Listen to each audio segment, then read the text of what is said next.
নমস্কার। আজ আমি ফুলকপির পকোড়া করছি।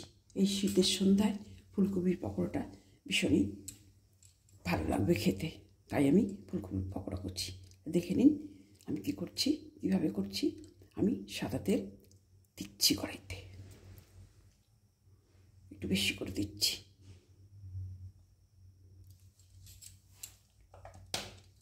এবার দেখুন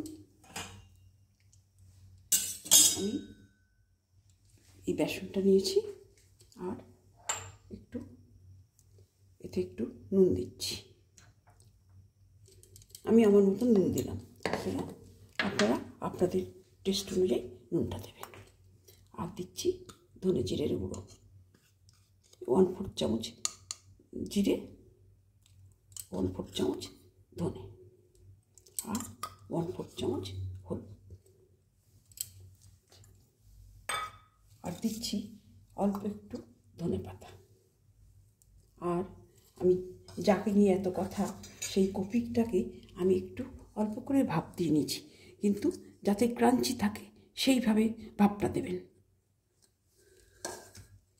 আর আমি একটু 5-6টা গোলমরিচ, 1/2 ইঞ্চির থেকেও কম একটু আদা আর 2টো কাঁচা লঙ্কা নিয়েছি। কাঁচা লঙ্কা আমি ছেঁচে নিয়েছি।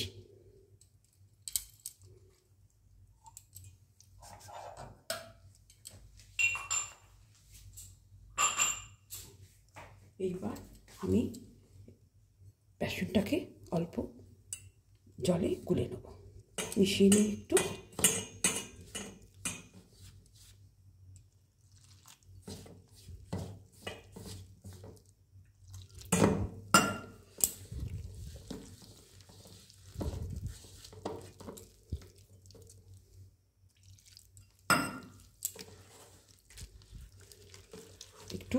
এবার একটু ফেটিয়ে নিয়ে আমি বেসনটাকে কপিটা পকোড়া শুরু করব। একটু ফেটিয়ে নিলে এটা খুব টেস্টফুল হবে।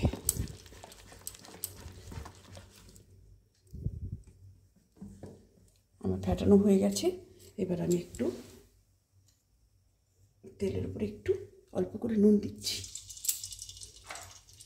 তেলটা একটু গরম হয়ে যাক, আমি পকোড়াগুলো ছাড়ব।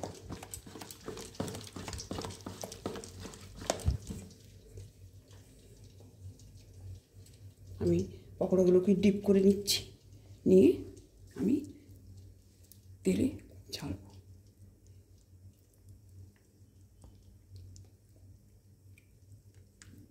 কপিগুলোকে ডিপ করে আমি তেলে ছাড়ছি। তেলটা একটু গরম হয়ে যাক, এইভাবে ছাড়লাম।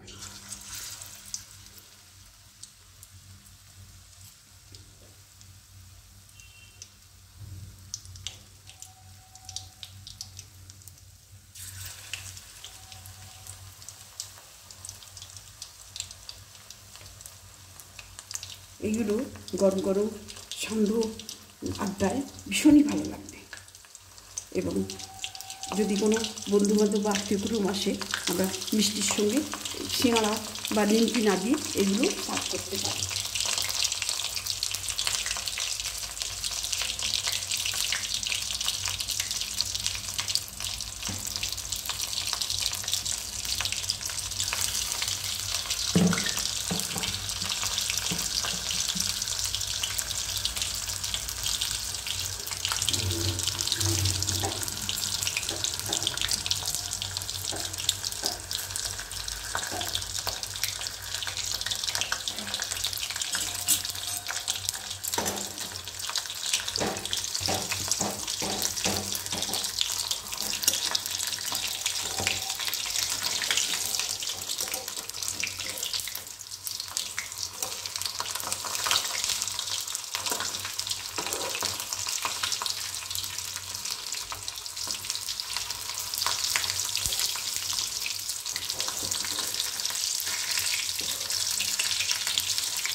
সময় তেলের উপরে থাকলে পকোড়াগুলো একটু কড়া হবে এবং ক্রাঞ্চিও হবে।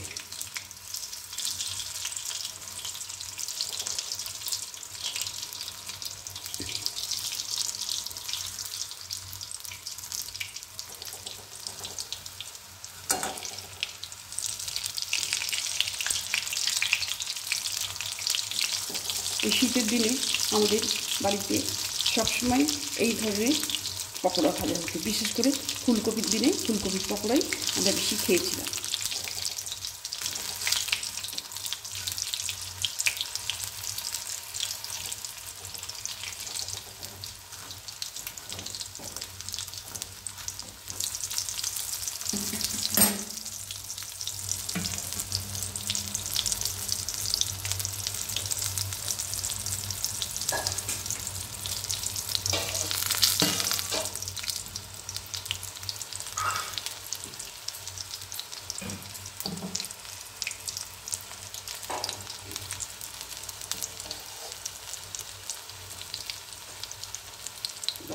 এইবার পকোড়াগুলো আমার ভাজা হয়ে গেছে, এবার আমি এগুলো তুলে নিচ্ছি।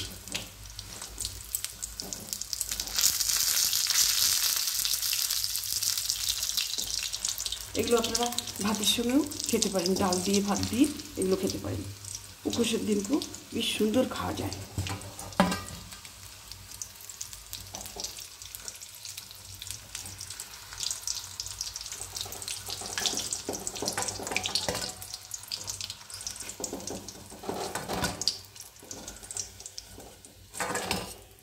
এবার আমি সার্ভ করে দেবো।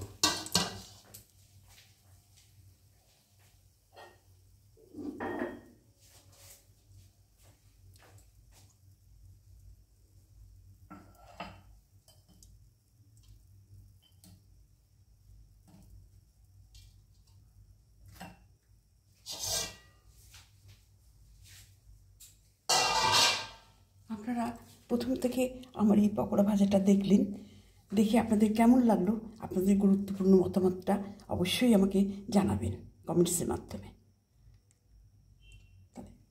প্রথম থেকে আপনারা শেষ অবধি আমার ভিডিওটা দেখার জন্য আপনাদের অসংখ্য ধন্যবাদ। সাবস্ক্রাইব করতে কিন্তু ভুলবেন না। নমস্কার।